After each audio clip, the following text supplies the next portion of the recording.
ಪಾಂಡವರು ಹಾಗೂ ಅವರ ತಾಯಿಯಾದ ಕುಂತಿದೇವಿಯು ಗಡೀಪಾರಿನ ಶಿಕ್ಷೆಯನ್ನು ಅನುಭವಿಸಿದ್ದು ನಮ್ಮೆಲ್ಲರಿಗೂ ತಿಳಿದೇ ಇದೆ. ಹೀಗೆ ಊರಿಂದ ಊರಿಗೆ ಅಲೆದಾಡುತ್ತಾ ಅವರು ಒಂದು ಪ್ರಶಾಂತ ಗ್ರಾಮವಾದ ಏಕಚಕ್ರಾಪುರ ಈಗಿನ ಕೈವಾರವನ್ನು ತಲುಪಿದರು. ಆ ಹಳ್ಳಿಯಲ್ಲಿ ಓರ್ವ ಬ್ರಾಹ್ಮಣನ ಮನೆಯಲ್ಲಿ ಆಶ್ರಯ ಪಡೆದರು. ಆ ಬ್ರಾಹ್ಮಣನಿಗೆ ಓರ್ವ ಹಿರಿಯ ಮಗಳು ಹಾಗೂ ಓರ್ವ ಸಣ್ಣ ಮಗನಿದ್ದನು. ಶಾಂತಿ ನೆಮ್ಮದಿಯಿಂದ ಕೆಲ ದಿನಗಳು ಕಳೆದವು. ಒಂದು ದಿನ ತಾಯಿ ಕುಂತಿದೇವಿಯು ಬ್ರಾಹ್ಮಣನ ಮನೆಯೊಳಗಿಂದ ಆಕ್ರಂದನ ಧ್ವನಿಯನ್ನು ಕೇಳುವಂತಾಗುತ್ತದೆ. ಆಗ ಕುಂತಿದೇವಿಯು ವಿಷಯವೇನೆಂದು ಸವಿವರವಾಗಿ ತಿಳಿಸುವಂತೆ ಶಾಂತ ಚಿತ್ತದಿಂದ ಬ್ರಾಹ್ಮಣನಲ್ಲಿ ವಿನಂತಿಸಿಕೊಂಡಾಗ ಆ ಬ್ರಾಹ್ಮಣನು ಬಕಾಸುರನ ಕಥೆಯನ್ನು ವಿವರಿಸುತ್ತಾನೆ.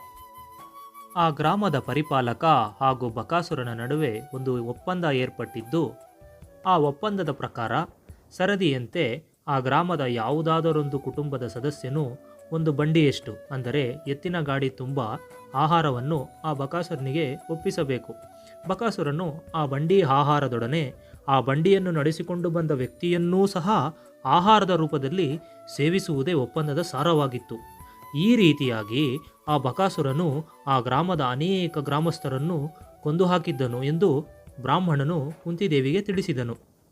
ಅಷ್ಟು ಮಾತ್ರವಲ್ಲದೆ ಈಗ ಅವರ ಕುಟುಂಬದ ಸರದಿಯು ಬಂದಿರುವುದೆಂದು ಹಾಗೂ ಒಪ್ಪಂದದ ಪ್ರಕಾರ ಅವರ ಕುಟುಂಬದ ಸದಸ್ಯನೋರ್ವನು ಆಹಾರವನ್ನು ಆ ರಾಕ್ಷಸನಿಗೆ ಕೊಂಡೊಯ್ಯುವುದರ ಜೊತೆಗೆ ಆ ವ್ಯಕ್ತಿಯೂ ಸಹ ಆ ರಾಕ್ಷಸನಿಗೆ ಆಹಾರದ ರೂಪದಲ್ಲಿ ಬಲಿಯಾಗಬೇಕಾಗಿದೆ ಎಂದು ಸಹ ಬ್ರಾಹ್ಮಣನು ಕುಂತಿದೇವಿಗೆ ತಿಳಿಸುತ್ತಾನೆ. ಇದೆಲ್ಲವನ್ನು ಕೇಳಿಸಿಕೊಂಡ ಕುಂತಿದೇವಿಯು, ನನ್ನ ಮಗನಾದ ಭೀಮಸೇನನು ಈ ವಿಚಾರದಲ್ಲಿ ಖಂಡಿತವಾಗಿಯೂ ನಿನಗೆ ನೆರವಾಗಲಿದ್ದಾನೆ.